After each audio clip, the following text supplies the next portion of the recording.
और इस तीनों मंत्र के प्राप्त होने के बाद आप मोक्ष प्राप्त करोगे, जन्म मृत्यु के रोग से पूर्ण रूप से जो है मुक्त हो जाओगे।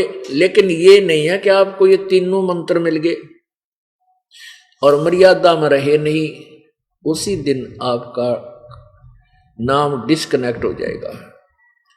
तीनों नाम प्राप्त करके भी ये मत समझ लेना कि बस मुझे तो तीनों नाम मिल गए, मेरा बेड़ा पार हो गया। नहीं, वो तो अच्छी बात है कि आप इस योग्य हुए कि वो अनमोल रत्न आपको मिल गया जो अभी तक जिस पर बैन लगा हुआ था और आपने उसकी वैल्यू नहीं समझी, कीमत नहीं समझी, तो फिर परमात्मा एक सेकंड लाओगा आपकी भक्ति नष्ट करते। आपने अंतिम श्वास तक मर्यादा में रहना है। बच्चा जैसे खेल का मैदान है, ये भगवान की भक्ति है, समझ लो खेल का मैदान है, ये गेम है एक। और खेल में जैसे बच्चा डिस्ट्रिक्ट लेवल पर खेलता है, उसमें भी मर्यादा में खेलना होगा। फिर स्टेट लेवल पर खेलता है, उसमें मर्यादा में खेलना होगा। फिर अपने नेशनल स्तर पर खेलता है, राष्ट्रीय स्तर पर, उसमें भी मर्यादा में रहना पड़ेगा। और इंटरनेशनल स्तर पर खेलेगा तो भी मर्यादा में रहकर ही खेलेगा, तो ही उसमें सफल होगा, नहीं तो बाहर कर दिया जाएगा। परमात्मा स्वयं ही अपनी अमृतवाणी में कहते हैं, राम नाम रटते रहो, राम नाम रटते रहो, जब तक घट में प्राण, कब हो तो दीन दयाल के है भनक पड़ेगी कान। पाकी खेती देख कर गरबाइयो मत किसान, अब ही झोले बहुत हैं, घर आले तब जान। पाकी खेती देख के गर्व मत करना किसान, अभी तो बहुत झंझट है, ना जाने को ओले गिर जा, तूफान आ जा, आग लाग जा। कहते घर आले तब शुक्र मनाना। तो पुण्यात्माओं, आपको वो अनमोल चीज मिल गई जो अभी तक बैन था, और इसलिए आप अत्यंत बहुत ही ज्यादा पुण्यकर्मी प्राणी हो। बेशक हम अब दुखी हैं, ये दुख आपके लिए वरदान बनेगा। परमात्मा कहते हैं, सुख के माथे पत्थर पड़ो, आग लगो इसे सुख के, जो नाम हृदय ते जा, और बलिहारी उस दुख के जो पल पल नाम रटावे। परमात्मा हमें समझाना चाहते हैं अपनी अमृतवाणी के द्वारा कि सुख के माथे सिला पड़ो, जो नाम हृदय ते जावे, और बलिहारी उस दुख के जो पल पल नाम रटावे। तो परमात्मा आपको इतना सुख नहीं देगा यदि आपने मोक्ष कराना है। इतना सुख नहीं देगा जिससे तुम दूर हो जाओ उस परमेश्वर से। वो सुख आपका शत्रु बन जाएगा। इस पूरे कहानी का जो भूमिका दास ने बनाई है, इसका उद्देश्य ये है कि आप जी जो पुराने भक्त हैं उनके लिए लागू है ये प्रवचन जो अभी तक चल रहा है। नए भक्त आए हैं उनको भी अभी बताएंगे कि आप जी ने परमात्मा की रजा में राजी रहना है। जैसे हम रोगी हैं, हॉस्पिटल में चले गए, डॉक्टर से कहा जी मैं बीमार हूं और मेरा ट्रीटमेंट करो, तो उसने समर्पण कर दिया। अब डॉक्टर का काम है वो क्या करेगा, वो पूरी जांच करेगा और फिर मेडिसिन शुरू करेगा। यदि गोली इंजेक्शनों से काम नहीं चलेगा तो वो ऑपरेशन भी करेगा। उसकी जीवन रक्षा के लिए उसने किसी अंग को भी काटना पड़ेगा तो वो काट देगा। तो वहां मरीज की नहीं चलेगी। हॉस्पिटल में जाने के बाद फिर रोगी ने अपनी नहीं चलानी चाहिए। अब डॉक्टर कहे ये इंजेक्शन लाऊंगा, नहीं नहीं नहीं मैं नहीं लुवाऊं ना, मेरा मत लगाना, तो फिर भाई जा अपने घर में। डॉक्टर कहता भी ऐसा करना पड़ेगा, ये स्थिति इतनी भयंकर आ गई है। तो रोगी को समर्पण करना पड़ेगा और यश करना पड़ेगा यदि जान बचाना चाहते हैं। तो पुण्यात्माओं, हम बहुत जन्म जन्मांतर के पाप इकट्ठे किए फिर रहे हैं। और हम दो बातें हैं कि जैसे कोई पुण्यात्मा अभी आए हैं, आज ही उपदेश लिया है, और वो क्योंकि वो आते हैं, कैसे आते हैं, ज्ञान सुनकर। जैसे हमारे भक्त जिन्होंने 2 वर्ष 4 वर्ष 5 वर्ष 10 वर्ष हो गए, 14-15 वर्ष भी हो गए कईयों को, उनके जो सुख हुए, उनको जो लाभ हुआ, वो किसी ना किसी माध्यम से सुनकर वो यहाँ प्रेरित होते हैं, उत्साहित होकर आते हैं, उपदेश लेते हैं। उपदेश लेने के बाद फिर वो दिन गिनने लग जाते हैं कि मैंने आज 5 दिन हो गए नाम लिए न, देखता हूं मुझे क्या लाभ होगा। 1 महीना हो गया, 3 महीने हो गए, 4 महीने हो गए, फिर न देखा कोई लाभ तो अभी हो नहीं रहा। पुण्यात्माओं, इसके विषय में प्रभु बताते हैं कि धीरे धीरे रे मना, धीरे सब कुछ होए, माली सींचे मूल को, समय आवे फल हो। माली सींचे 100 घड़ा और समय आए फल हो। धीरे धीरे रे मना, धीरे सब कुछ हो, माली सींचे 100 घड़ा और समय आए फल हो।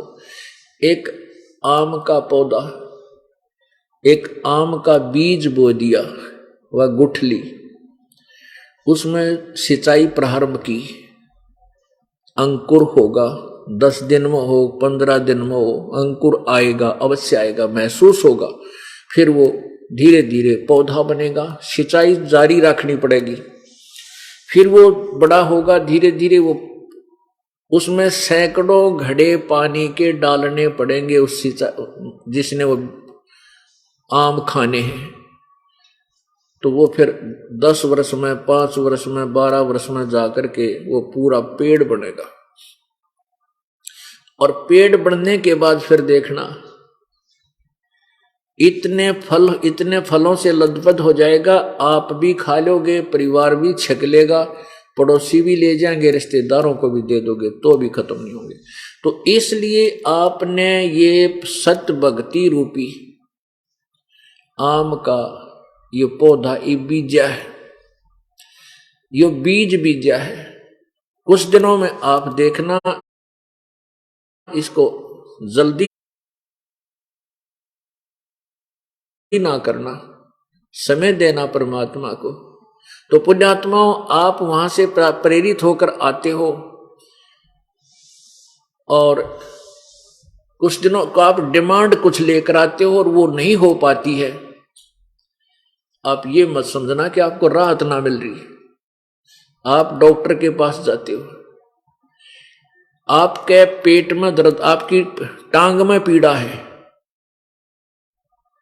और आप कहते हो जी मेरी टांग में पीड़ा है, जांग के पास में।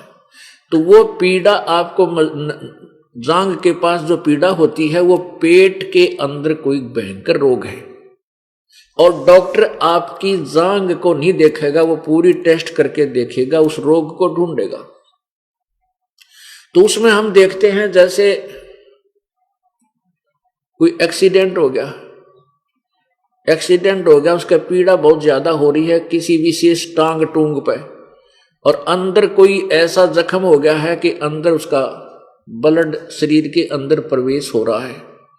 तो डॉक्टर उस टांग के दर्द ना देखे, वो तो उस जो अंदर से ब्लड लीक होकर अंदर ही जा रहा है, उसको पहले ऑपरेशन करके उसने ठीक करेगा, और टांग वाले दर्द ने बाद में देखेगा, नहीं तो उसकी जान चली जाएगी। तो पुण्यात्माओं, हम जो डिमांड लेकर यहां आते हैं, और परमात्मा को ये पता है कि ये डिमांड तो इसकी पूरी होगी नहीं, इसकी तो मृत्यु 10 दिन में हो लेगी। तो वो पहले आपके उस अपने कोटे तक और साथ में आपके पुण्यों को जोड़ के वो परमात्मा आपके जीवन को एक्सटेंड करेगा। पर डिमांड तो बाद में हो जाएगी, या जन्म चलेगी, भक्ति भी गई, वह डिमांड भी रह जाएगी। तो ये सत्कर मान लेना, हम बिल्कुल अबोध हैं, हम बिल्कुल अनजान हैं, क्योंकि डॉक्टर की वाले ज्ञान को मरीज नहीं रख सकता।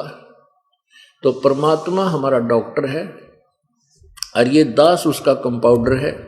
जो आदेश वो देता है आपको वही ट्रीटमेंट ये दास देता रहता है और आपको पूर्ण लाभ होगा, पूरा ट्रीटमेंट होगा, ये सत्कर मान लेना। आप जैसे नाम उपदेश ले लिया और कुछ दिनों के बाद साल, 1 वर्ष, 6 महीने हो जाते हैं, आप क्या कहते हो जी मैंने पाठ भी करा दिया और फिर भी कोई लाभ नहीं हुआ। यही कमजोरी है हमारी कि हम पूर्ण ज्ञान नहीं समझ पाते। अब जैसे सर्दी है, सर्दी बहुत ज्यादा है और आपको किसी ने सलाह दे दी भाई कंबल ओढ़ ले, आपने वह कंबल ओढ़ लिया और कंबल ओढ़ने के बाद भी सर्दी लग रही है।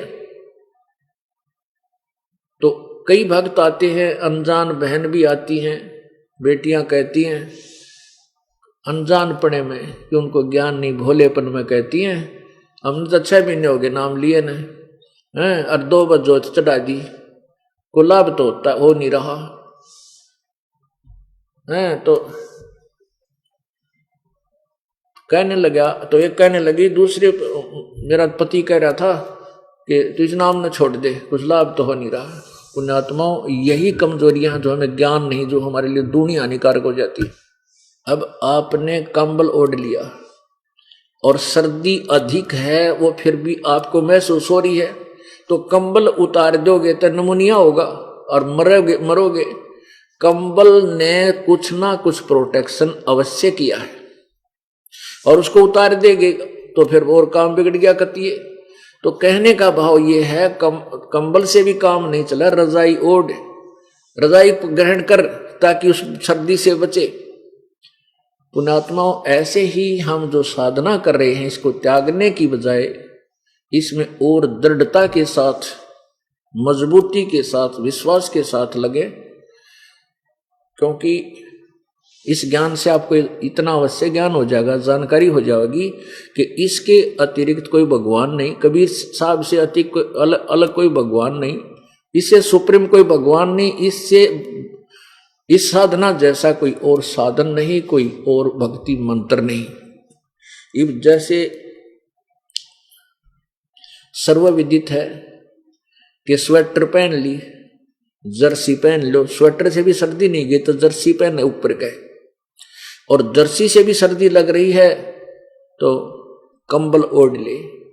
कहने का भाव यह है कि फिर भी सर्दी लग रही है, हाथ ठिठुर रहे हैं, पैरों में जुराब और जूते पहन रखे हैं, फिर भी उंगलियां ठंडी हो गई हैं, कान भी ठंडे हो रहे हैं, तो इससे सिद्ध है कि गर्मी सर्दी इतनी भयंकर है कि इतना जुगाड़ जोड़े पाछे भी वह फिर भी महसूस हो रही है।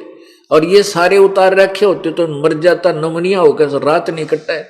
तो कहने का भाव ये है कि हमारे कर्मों की सर्दी बहुत घनी है, बहुत ज्यादा है, पाप कर्मों की, और वो इतना कुछ ट्रीटमेंट, इतना कुछ प्रोटेक्शन करने के बाद भी, इतना नाम लेकर के जाप भी करते हो, धर्म भी कर रहे हो, फिर भी महसूस हो रही है। होने दे, क्योंकि वो जान नहीं ले सकती। जैसे स्वेटर पहन ली, जर्सी पहन ली, टोपा पहन लिया, जूते और जुराब पहन ली, सर्दी फिर भी लग रही है, वह तो भयंकर सर्दी है ही, लेकिन वह जान नहीं ले सकती, आपको मार नहीं सकती, हानि नहीं कर सकती, बेशक महसूस हो रही है। तो इसी प्रकार आपने उपदेश ले लिया और धर्म दान भी कर रहे हो और फिर भी आपत्ति थोड़ी बहुत गुरकी घाल रही है, तो ये मत समझना कि वो तुझे हानि पहुंचा देगी। लेकिन वो पाप कर्मा की सर्दी, वो का पाप कर्म इतने जबरदस्त भयंकर है, जब ये इतना जुगाड़ ना जोड़ रखा होता तो पहले बिराना के नाश कर देता। तो कहने का भाव यह है कि परमेश्वर की शरण में और ये साधना करते हुए भी थोड़ी बहुत हानि आपको हो रही है, कोई महसूस हो रही है, तो इससे विचलित मत होना। एक भक्त कह रहा था जी, मैं नाम लेकर गया था, रास्ते में सामान चोरी हो गया, फिर मैं गिर गया, गिर कर टांग चोट लाएगी, फिर वो कई महीनों में आया, 8-9 महीने में, क्योंकि मन है ना, ये काल है, ये सत्य भक्ति की तरफ चलने नहीं देता। पहली बार उपदेश लेकर गए थे। तो कहने का भाव ये है कि फिर उथल पुथल मच जाती है। बताओ भाई, केला हुआ, नाम लेकर गया था और ये हानि होगी। कुछ दिन तो काल जो है उलट पुलट जकोड़े मारा है, इधर उधर के धक्के, नहीं जाता नहीं जाता, देखी जाएगी। लेकिन यू ज्ञान ऐसा है, टेकन को नहीं दे, कहीं ठिकाना नहीं दिखाई देता इस ज्ञान के समझ माने के बाद, क्योंकि यो भगवान कबीर परमात्मा, इसके इक्विवेलेंट कोई भगवान नहीं। और ये जो साधना दास बता इस पृथ्वी पर, इसके अतिरिक्त कोई और भक्ति मंत्र नहीं जो हमारा कल्याण कर दे। तो बुद्धिमान समाज है। अब हमें एक विशेष लाभ ये मिला है, इस बिचली पीढ़ी परमात्मा ने यो तत्व ज्ञान का जो है ना अब पर्दा इसलिए उठवाया है कि हम सभी शिक्षित हैं। और इस शिक्षा का हमें अब लाभ ये होगा कि हम काल के जो बहकाए में नहीं आवांगे। बेशक थोड़े बहुत जकोड़े वो दे देगा, कुछ दिन हमसे दूर कर लेगा, लेकिन फिर आना पड़ेगा उसको। अब कैसी स्थिति हो जाएगी आपकी इस ज्ञान के आधार पे। बंदी छोड़ दयाल जी तुम तक हमारी दौड़े, जैसे काग जहाज का अब सूजत और न ठोरे। पुराने समय में क्या करते थे कि ये जो दिशा सूचक यंत्र थे उनको समुद्री जहाज में लगा करके लगाते थे, और उससे समुद्र में जाने के बाद दिशा का पता नहीं चलता। उस दिशा सूचक से ही वो अपनी दिशा को निर्धारित करते थे, समझते थे हम किस दिशा में जाना है, चल रहे ठीक चल रहे हैं या नहीं चल रहे। तो रास्ते में क्या होता है, समुद्र में कुछ चुंबकीय चट्टान होती है। उन चुंबकीय चट्टानों के कारण वो दिशा सूचक यंत्र डिस्टर्ब हो जाता था, वो ठीक काम नहीं, कार्य नहीं करता था। उसके लिए उन्होंने एक और देसी जुगाड़ जोड़ रखा था कि कौवे जो होते हैं, जहाज समुद्री जहाज में एक बहुत लंबा चौड़ी व्यवस्था होती है, उसमें अलग अलग कमरे से बने होते हैं, उसी में रसोई सब, क्योंकि एक एक महीना सफर में रहते हैं तो उन यात्रियों के लिए वहीं खाना उसी में बनाना, होटल होते हैं। और वो खाना खाते हैं, वह टुकड़े डाल देते हैं, उस खाना खाने के लिए वो कौवे भी उस जहाज में विराजमान रहते हैं। तो जैसे जहाज जब चलता है बंदरगाह से और कौवा उसमें बैठ जाता है इस उद्देश्य से कि ये खाना खाएंगे तब मैं टुकड़ा खाऊंगा, आहार मिलेगा। रात्रि हो जाती है, शाम के समय खाना खा रहे हैं, उस लालच में बैठा चला जाता है और रात इतने जहाज काफी दूर तक चला जाता है, रात्रि हो जाती है। और रात्रि में जहाज लगभग 200 से 300 किलोमीटर दूर समुद्र में पहुंच जाता है। अब जहाज का चालक जो होता है सुबह उठेगा, वो अपने दिशा सूचक से तो देख ही लेता है। उस दिशा सूचक की जांच करने के लिए ये ठीक काम कर रहा है कि नहीं कर रहा, वो कौवे का सहयोग लेता है। कौवे में परमात्मा ने एक ऐसा गुण दिया है कि वो अपनी दिशा को नहीं भूलता जिससे वो चला था। यदि जहाज पर बैठे कौवे को डले से विवश कर दिया जाए वहां से उड़ने को, तो वो उसी दिशा को चलता है, उड़ता है, वापस बैक चलता है जिस दिशा से वो चला था। तो जहाज का चालक सुबह उठकर उस कौवे के डले मारे उसको विवश कर देता उस जहाज से उड़ने को, दूर भगाने को। तो वो कौवा एक बार तो उड़ के चल पड़ता है कि अब तो यहाँ कोई ठिकाना तेरा है नहीं, डले मारे मेरा।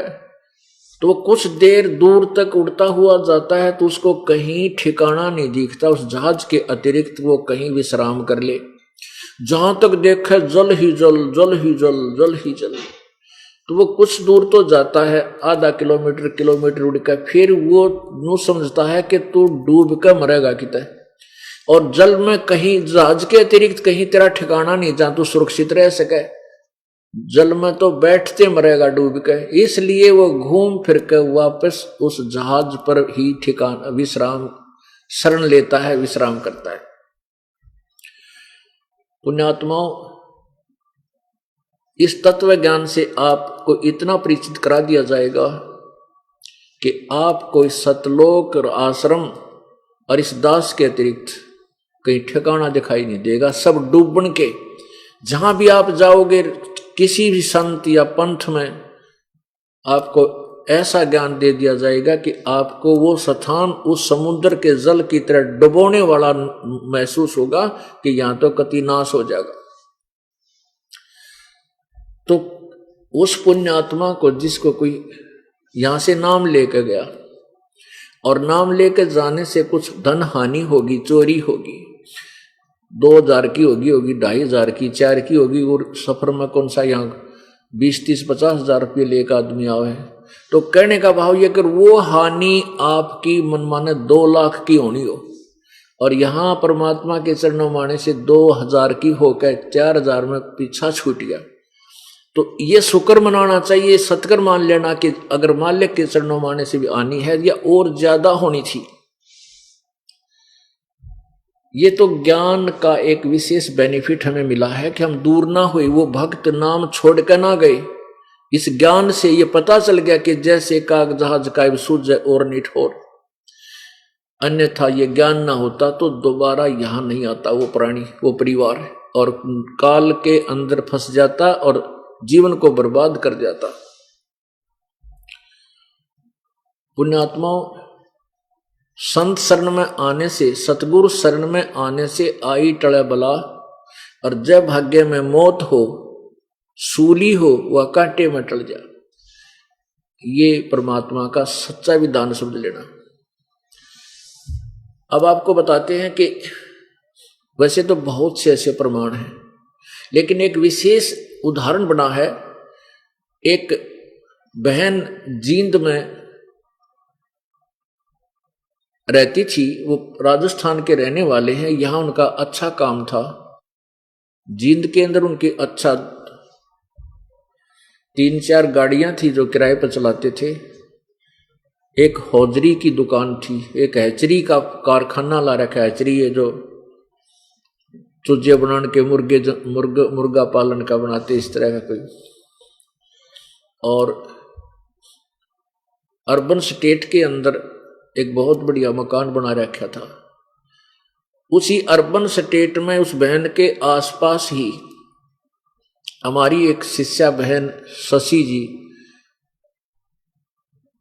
जो अब यहीं आश्रम में रहती है, कुर्बान है परमात्मा के ऊपर। वो पड़ोसी थी उसकी, और वो बहन शशि पहले अपने दुख वो हेडमास्टर थी हाई स्कूल की, प्रिंसिपल समझ लो, और फिर भी तकलीफें इतनी थी, इधर उधर कोई संतों के पास गई, पता नहीं कितने उसने संतों के पास गई। दुख में आदमी देखो, जब बीमार है, कोई रोगी है, तो डॉक्टर की तलाश में चल पड़ता है, और वो नकली वैद्य मिले जहां उसके जीवन को खत्म कर देते हैं। तो वो जगह जगह गई, बेचारी कोई लाभ ना मिला। उसको फिर उसके पड़ोस में हमारी एक और बहन हुक्मा बहन है, वो उस शशि से पहले उपदेशी थी। तो हुक्मा के घर पर हम पाठ करने गए थे। हुक्मा जैसे पड़ोस में कह देते अपने ब्याज जी हमारे पाठ होगा, हमारे गुरु जी आएंगे, ज्ञान सुनावेंगे, आप सत्संग सुनना। तो शशि बहन उनके पड़ोस में आ गई, उसने सत्संग सुना तो एकदम प्रभावित होगी। कुछ समझदार थी, बुद्धिमान थी, तुरंत ज्ञान को समझ के नाम ले लिया, और नाम लेने के बाद 1 वर्ष के अंदर अंदर उसको काफी राहत मिली। तो पुण्यात्मा आत्मा बता देती है कि यहाँ कुछ आराम अवश्य हो रहा है। तो फिर जब वो सुखी हुई तो उसने अपनी सहेली, एक श्यामा बहन थी, श्यामा दीक्षित, और वो थी दुर्गा की पुजारन कट्टर।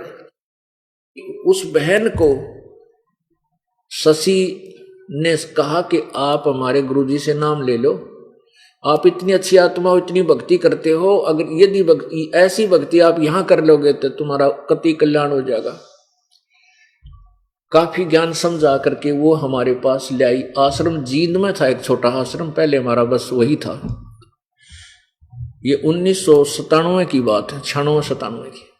1994 में ये दास नाम दान करने लगा था मेरे पूज्य गुरुदेव के आदेश से।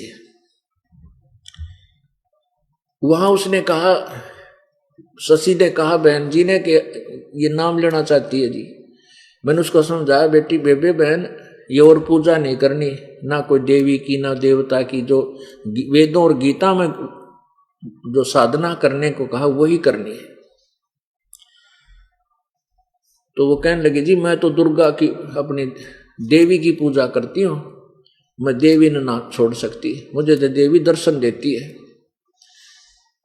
मैंने कहा बहन देख ले हमारा उपदेश, मैं उपदेश उस समय दूंगा तो आप ये टर्म एंड कंडीशन स्वीकार करोगी और साधना नहीं करोगी, केवल एक ही परमपिता की साधना करनी है। जैसे गीता जी अध्याय नंबर 18 के श्लोक 62 में कहा कि तू सर्व भाव से, यानी सब और किसी प्रकार की साधना ना करके एक रस एक अनन्य भक्ति से, अनन्य का अर्थ होता किसी और की ना करे, केवल एक परमपिता परमात्मा पूर्ण बन की, तो तब मैं तुझे नाम उपदेश दूंगा, तो ये टर्म एंड कंडीशन स्वीकार करेगी, ये सारे हमारे नियम। ने बोली जी ना जी मैं तो ना करूं, बात चली गई, कोई बात नहीं। वो बता रही बहन फिर इस शरण में आने के बाद वो श्यामा दीक्षित ने खुद अपनी लिख कर कहानी बताई। कहने लगे जी मैं फिर क्या हुआ कि शाम के समय मैं ऐसे ही अपने घर से निकलकर जा रही थी किसी कामवश, एक कोठी में माता के का जागरण हो रहा था दिन में, और मैं वहां जाकर वहां सैकड़ों की संख्या में बहनें बैठी थी, कुछ भगत भी भाई बैठे थे। मैं पीछे से जाकर बैठी, मेरे तो घीसा गल गया क्योंकि मैं दुर्गा की पुजारी ने दुर्गा का ही वहां पूजा गुणगान हो रहे थे। मैं पीछे बैठ गई चुप करके, तो एक औरत में बोला माता बोल रही थी, उस माता ने आवाज लगाई कि श्यामा तो मेरे पास आ जा, तो मेरी परम भक्तनी है। और मैं पहली बार गई उनके उस जागरण में, मैं चुप बैठी रही, कोई और श्यामा होगी। तो दूसरी बार फिर उसने कहा, तीसरी बार फिर आवाज लगाई, जब एक भक्त खड़ा होकर कहने लगा भाई कौन है वो बहन श्यामा, यहां आ जा, देवी पुकार रही है। श्यामा कौन है? वह श्यामा भी मैं एक लिए थी उनमें। तो मैं खड़ी होगी भी श्यामा तो मैं हूं, मैं तो आज आई हूं, क्या आप आज आगे आ जाओ। वो देवी ने कहा हाँ यही है यही है। वह देवी बोल रही थी इस बेबे में, अब बोल रही थी भूतनी, ठीक है ये नई देवी बन रही थी, फिर भी जो उसने वो मान रही थी कि वह देवी बोल रही थी सुन। तो उसके तो कहने लगी मैं आगे गई, उसने कहा कि तू मेरी सबसे अच्छी भगतनी है, तू मेरी 14 महीने अखंड जोत लगा दे, दिन रात जोत जगा दे, तेरा बेड़ा पार हो जाएगा। तो मैं तो और खुश होगी, देवी का आदेश हो गया, घर में सारा ब्योंत था, सुविधा थी, धन भी था। मैंने तो उससे जनते हुआ माता की अखंड जोत शुरू कर दी, हाथ पैर नहा धो के, और सुचारू रूप से उसको करती आ रही। अब उन 14 महीना में बेड़ा पार तक खड़ा होता, बोली मेरा बेड़ा गर्क हो गया। वो कैसे गर्क हो गया? वो तीनों तक गाड़ी बेकी, ऐसा घाटा हो गया, तीनों गाड़ी बेकी, वो दुकान बेकी, वो एजरी का जो कारखाना वो था, वो कारखाना वो बिक गया, और पति की नौकरी छूट गई, वो बैंक में सर्विस करता था, और एक मुकदमा बढ़ गया, वो मतलब सजा की भी तैयारी होगी। अब मैं रो रही थी, बुरा हाल था, और बहन शशि फिर आके कही मेरे तक तू नाम ले ले बेबे, बहन अब भी नाम ले ले, आजा तेरा कल्याण हो जाएगा। मैं मानने को तैयार नहीं थी, देख किसी खोटे कर्म और कैसे उलझा रखा था हमारे को, अब तो रोती है वो। कहने लगी जी एक फिर रात्रि के समय मुझे माता दिखाई दी, ये शेरा वाली, ऐसे ही यूं कि पूरे रूप से, और कहने लगी श्यामा तेरी आपत्ति मेरी समर्थता से बाहर थी, मैं उसको नहीं मिटा सकती थी, नहीं दूर कर सकती थी, आप वहां चले जाओ कबीर परमात्मा के शरण में, वो पूर्ण परमात्मा है, और इस दास का नाम लिया कि तू वहां चली जा और वहां तेरा कल्याण होगा रामपाल के पास। आपने बोली मन ने तो रात काटनी मुश्किल होगी, सपना से टूट गया। सुबह उठते ही शशि के पास गई, शशि बहन जी को साथ लेकर के वो आश्रम जींद में गई। जब ये दास गांव गांव में घर घर जाकर पाठ किया करता था और आश्रम में तीसरे चौथे दिन दूसरे तीसरे दिन जाता था, जब पूरा पाठ हो जाता, जैसे यहाँ 3 दिन का समागम होता है। मैंने जाना था उस दिन, शशि बहन को पता था कि आज गुरुजी आएंगे। उस दिन मैं नहीं जा सका, 3 दिन बाद गया। तो 3 दिन कंटिन्यूस गई वो उस आश्रम में उपदेश लेने के लिए, और ना तो नखरे करे थी। जब उसने कहा कि शशि बहन जी ने कहा कि ये श्यामा बहन जी उपदेश लेना चाहती है, मैंने उससे कहा बहन आज वो टर्म एंड कंडीशन आज भी ज्यों की त्यों है, वो तुझे स्वीकार हो तो नाम मिलेगा, ना नाम नहीं दूंगा। वो कहने लगे जी मुझे सारी टर्म एंड कंडीशन, सारे आपकी जो नियम कहोगे वो मान्य है, मैं पालन करूंगी। फिर उसने रो रो के अपनी कथा सुनाई कि मेरा कति नाश हो गया, ये ऐसे ऐसे 14 महीने मैंने जोत लगान की गई थी उस देवी ने, मेरा कति नाश हो गया। फिर मैं कहा आज कैसे आएगी तू? वो कहने लगी कि देवी ने कही मुझे रात को स्वप्न में, ना तब भी नहीं आती। अब परमात्मा क्या बताते हैं, इन गुरुआ गांव बिगाड़े संतो गुरुआ गांव बिगाड़े, ऐसे कर्म जीव कर ला दिए, ईब जड़े नहीं जाड़े। सर्वनाश हो गया। और फिर भी नो कह देवी की पूजा में छोड़ दो कोई ना। पुणात्मा पवित्र 4 वेदों में, पवित्र गीता जी में कित देवी की पूजा का जिक्र भी नहीं है, ना ब्रह्मा विष्णु महेश की पूजा का, बल्कि ब्रह्मा विष्णु महेश यानी रजगुण ब्रह्मा सतगुण विष्णु तमगुण शिव जी की पूजा को गीता जी अध्याय नंबर 7 के श्लोक 12 से लेकर 15 में और 20 से लेकर 23 में, अध्याय 9 के मंत्र श्लोक 25 में बिल्कुल मना किया है कि ये पूजा नहीं करनी चाहिए, केवल मेरी अर्थात ब्रह्म की साधना ओम नाम से करो। और फिर कहते मेरी साधना भी ठीक नहीं, उस पूर्ण परमात्मा की साधना किसी परम संत जो तत्वदर्शी हो उससे लेकर के आप जन्म मृत्यु के रोग से मुक्त हो सकते हो। तो फिर उस बहन को 1 वर्ष के अंदर काफी राहत मिली है। पति के ऊपर जो मुकदमा था वो भी धीरे धीरे ठीक हो गया, उसको पुनर्नौकरी मिल गई, एक लड़के की नौकरी लग गई, वो जो मकान था वो भी गिरवी हो गया था जिसमें वो रहा करते थे, वो बैंक के लोन से गिरवी था, कुड़की की तैयारी थी। कुछ रजा हुई परमात्मा की, ऐसी ढीठ डाल सी होती चली गई और वो कुड़की होने तो बच गया। और फिर वो पूरा परिवार के गुण गावे परमात्मा के। मैंने उस श्यामा से कहा बहन एक बात बता, यदि तू उस दिन ये नाम ले लेती जिस दिन पहली बार बहन शशि तुझे लेकर आई थी, और तुझे 30 लाख का टोटा हो गया, घाटा 30 लाख का हो गया, यदि ये नुकसान तुझे 30,000 में टल जाता तो नाम त्याग देती। न्यो कहती कि आज नाम लेकर आई थी, ईसा नाम लिया, हमारा 30,000 का नुकसान खड़ा हो गया, तुझे होना था 30 लाख का, और जब वो हो जाता 30,000 का नाम लेने के हफ्ते 10 दिन के भीतर, ये तो होना तो था तेरी गेला, ये बिजली गिरनी थी तो गिर चुकी, शुक्र है नाम ना लिया तूने, तो तू नाम ले लेती, सपने में भी इधर झांक कर नहीं देखती परमात्मा की तरफ। और हालांकि भगवान ने तेरी इतनी आपत्ति टाल दी होती, तुझे पता भी नहीं होता। तो वो कहती है जी सचमुच यह सच्ची बात है, यदि नाम लेने के बाद मुझे 30 मनता भी तक नुकसान देखा ही नहीं था, और अगर 30,000 का नुकसान हो जाता तो मैंने सोचूं देवी रुष्ट होगी और यो नाम ईसा ले लिया, उससे दिन त्याग दूं, आपकी तरफ देखूं भी नहीं।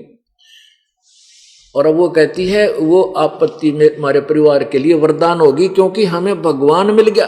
वो आपत्ति ना आती, वो नाश ना होता तो मैं उस काल के पाड़े ने छोड़ती नहीं। आज परमात्मा ने उसके उससे अधिक ठाठ कर दिए, सारी मौज कर रखी है। अब वो बल्कि कहीं और जाकर के अच्छे स्थान पर स्थित होगी है। तो पुण्यात्माओं ये सत्कर्म मान लेना, अब जो मैं कहाँ से आपको शुरुआत की थी कि जैसे ही वो बच्चे बता रहे थे कि हम 2-4 हजार का नुकसान हो गया होगा, टांग का चोट लगी होगी, तो वो ज्ञान आधार से बच गए, नहीं तो काल ले गया था खींच के। उन्होंने तो काल ने तो डला मार दिया था, उड़ा दिए थे जहाज से, लेकिन इस ज्ञान के आधार से कहीं और दिखाई नहीं देता कि कहाँ बैठूं, तो मरूंगा जाते ही। तो विद्वान समझदार बच्चे थे, वापस फिर आगे पुनरुपदेश लिया, मैं बेटा इतनी सोच तेरे में जरूर आई है, क्या का नाम है, के फायदा हुआ, तो भी नाम टूट गया। और पुनरुपदेश ले, विश्वास के साथ दृढ़ता से लग जा, ना जाने के बिजली गिरनी थी, जान जानी और टांग का चोट लाग कर बच की, शुक्र मनाना। तो ये ज्ञान से भी हम परमात्मा के चरणों में रह सकेंगे, अन्यथा काल तक 24 घंटे दाव लगाए बैठा है, किस प्रकार इसने भगवान से दूर करूं। तो पुण्यात्मा मुश्किल से रास्ता मिला है, इसे दूर नहीं होना। इस ऑपरेशन थिएटर के बाहर मत जाना, जाते मरोगे। मरने का तात्पर्य यह है कि फिर और तक ही तो है ही नहीं इलाज। जैसे कुछ ऐसे ऑपरेशन हैं, ऐसे ट्रीटमेंट हैं जो ऑल इंडिया इंस्टीट्यूट दिल्ली से नीचे हो ही नहीं सकते, और उसने त्याग कर कि तो कहीं और बैठा जाकर किसी डॉक्टर का ठीक और लालच में उसने इंजेक्शन लाए जाएगा, तो अपने पैसे ऐंठ लेगा, लेकिन आखिर में मृत्यु को प्राप्त होगा, विनाश को प्राप्त होगा। तो इस स्थान को त्याग कर आप कहीं भी जाओगे, आपका कल्याण नहीं हो सकता, हानि ही हानि है। ठीक है, जब तक हमारे साथ इस, जैसे मान लिया आपने 4 वर्ष यहां साधना कर ली, ठीक ठाक लगे रहे श्रद्धा से, और किसी कारण से आप यहां से दूर हो गए, क्योंकि काल के कई जाल है, कई तरीके हैं आपको यहां से दूर भगाने के। मान बढ़ाई में है, कोई और दोष देख लेगा किसी भगत भगतनी में है, उड़त न्यूज है, तो आप अपने दोष को ना देखकर, यानी किसी भी कारण से वो दूर हो गया, छोड़ गया इस मार्ग से को, तो उसको क्या होगा कि 4 साल की हुई साधना या कोई कम साधना नहीं है। परमात्मा ने सतनाम के जाप की कीमत बताई है, जो आपको श्वास उश्वास से जो नाम दिया जाता है। सतनाम ये 2 अक्षर का होता है, इसमें एक ओम मंत्र है, एक ये तत् है। ये तत् मंत्र गुप्त है, कोड वर्ड है। जिनको सतनाम प्राप्त हो चुका वो पुरानी, वो पुण्यात्मा समझ रहे हैं। जिनको केवल प्रथम मंत्र ही मिला है, उसके अंदर भी बहुत लाभ होता है। इस प्रथम मंत्र की भी बहुत ज्यादा कमाई होती है। उसके 4 महीने के बाद फिर आपको ये सतनाम दिया जाता है। तो सतनाम की जो कीमत है ये कितनी है? सतनाम पालड़े रंग होरी हो, और 14 लोक चढ़ावे राम रंग होरी हो। 3 लोक पासंग धरे रंग होरी हो, तो ना तुले तुलाया राम रंग होरी हो। एक तराजू होती थी, ऐसे पकड़ कर तो लिया करें, गाँव में मतलब भी होगी, वैसे तो आजकल इलेक्ट्रॉनिक चाल पड़ी, लेकिन दुकानों में आपने देखी होगी, कांटे है गटांग ने, उसका 2 पलड़े होते। तराजू यानी बैलेंस हिंदी में और तुला अंग्रेजी में। तो उस तराजू के 2 पलड़े होते हैं, ऐसे रस्सी से बंधे हुए, एक डंडी से बंधे होते हैं। तो परमात्मा क्या बताते हैं? पासंग, पासंग क्या होती थी? पासंग समझो, क्योंकि परमात्मा की वाणी को समझने के लिए हमें, क्यों ये परमेश्वर ने जो ज्ञान दिया है सिंपल लैंग्वेज में दिया, जो साधारण आदमी समझ सके, तो उसके लिए आप बच्चे जो है, अब उन पुराने जो टोटकिया ने कम जाना है, ये दास ऐसे समय में जन्म हुआ दास का सन 1951 में, कि उस समय ये अपने सारे जो देसी नाम थे हमारा याद हैं, और ये परमात्मा की वाणी भी अपनी लोकल लैंग्वेज में ज्यादा लिखी हुई है। तो उस इसलिए दास को ऐसे समय पर जन्म दिया कि वो भी हमारा याद है, और ये अब की शिक्षा भी हमने ग्रहण कर ली, दोनों मिली हुई, दोनों से ये ज्ञान सुलझता है। तो पासंग किसे कहते हैं? उस तराजू के अंदर पहले पुराने समय में एक तराजू आया करती, ताखड़ी, उसमें एरर होती थी, उसने पासंग कहा करते हैं।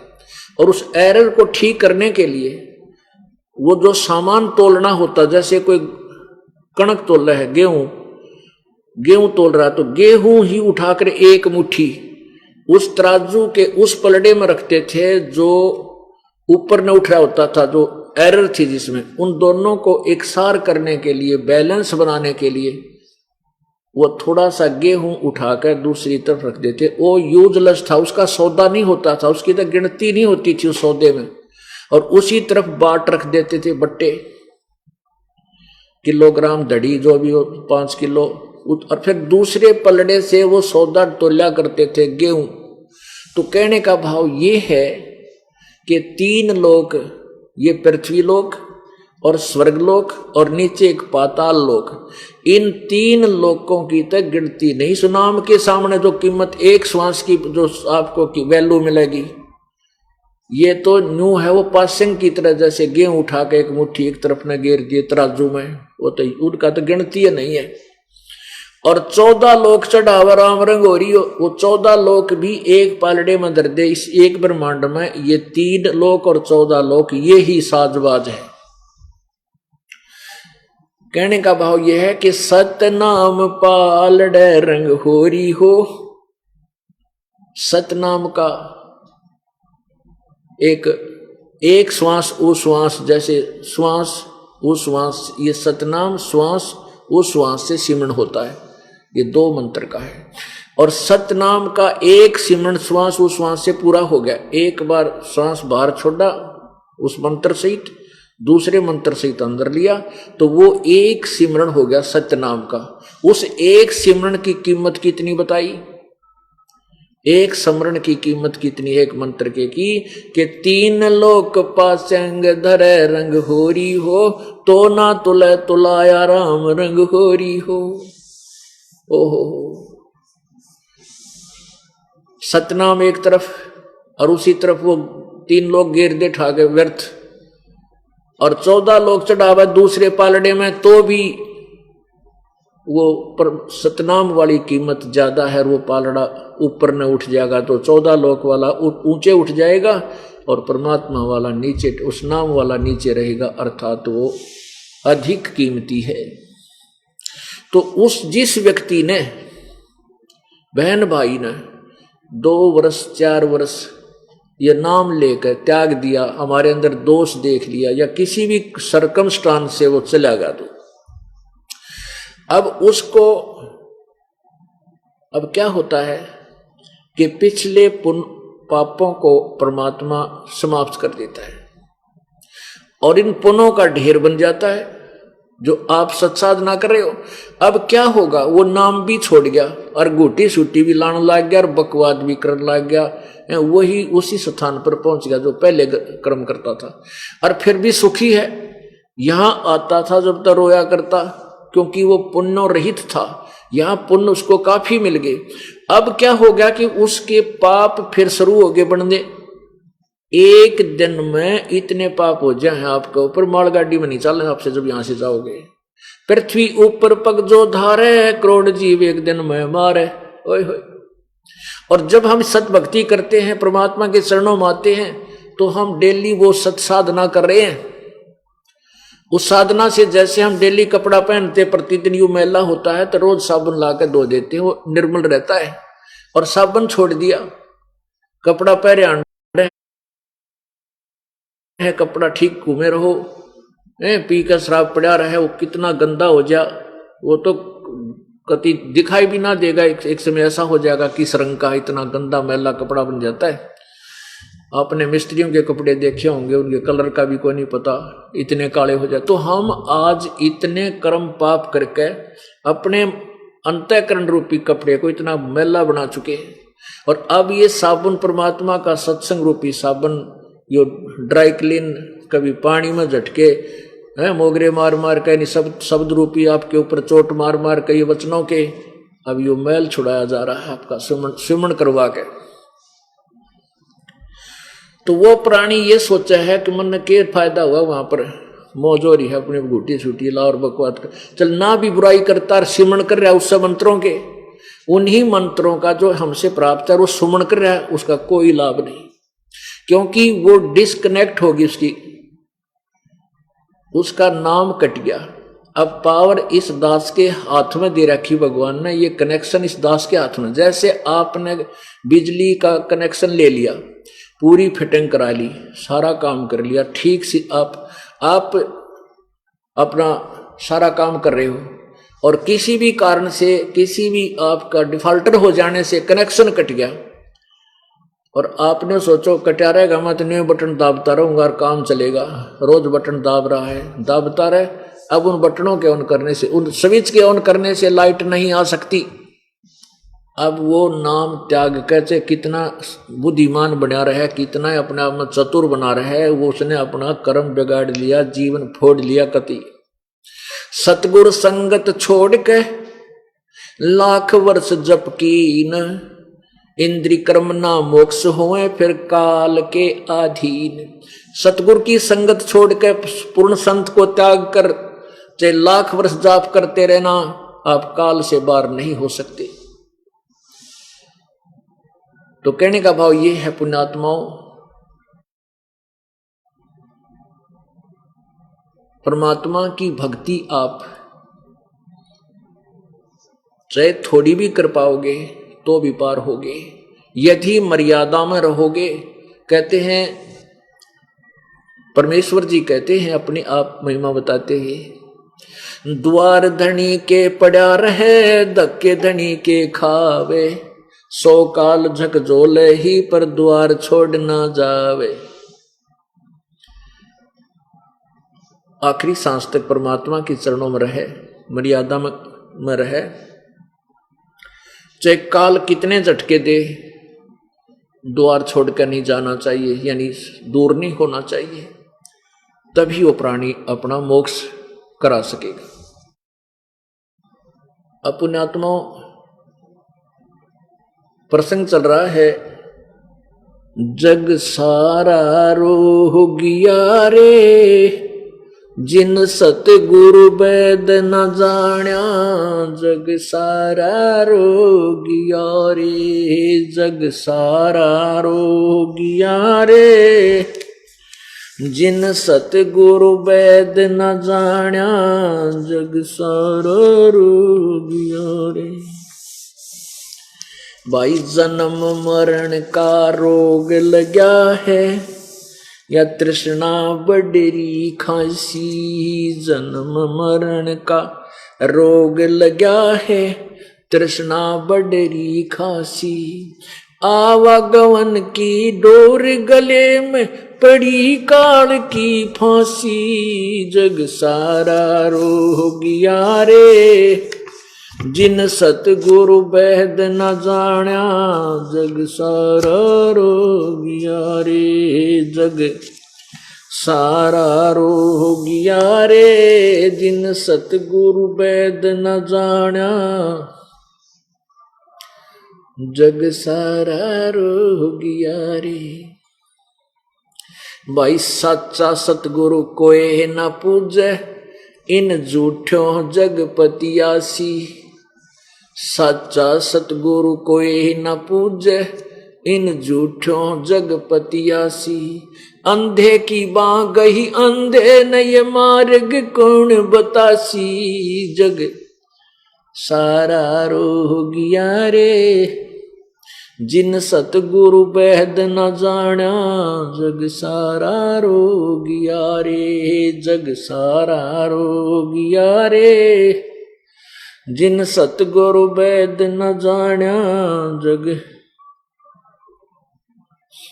भाई देखा देखी गुरु शिष्य बन गे, किया नहीं तत्व विचारा, देखा देखी गुरु शिष्य बन गे, किया नहीं तत्व विचारा, गुरु शिष्य दोनों के सिर पे युकाल ठोके पंजारा, जग सारा रोग गया रे, जिन सतगुरु वैद न जाण्या, जग सारा रोग गया रे, जग सारा रोग गया रे, जिन सतगुरु वैद न जाण्या, जग।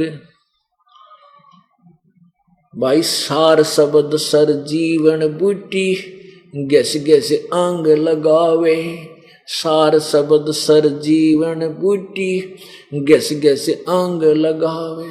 कहे कबीर तुम सतकर मानो, ये जन्म मरण मिट जावे। जग सारा रोगिया रे, जिन सतगुरु वैद न जाण्या। जग सारा रोगिया रे, जग सारा रोगिया रे, जिन सतगुरु वैद न जाण्या। जग सारा रोगिया रे।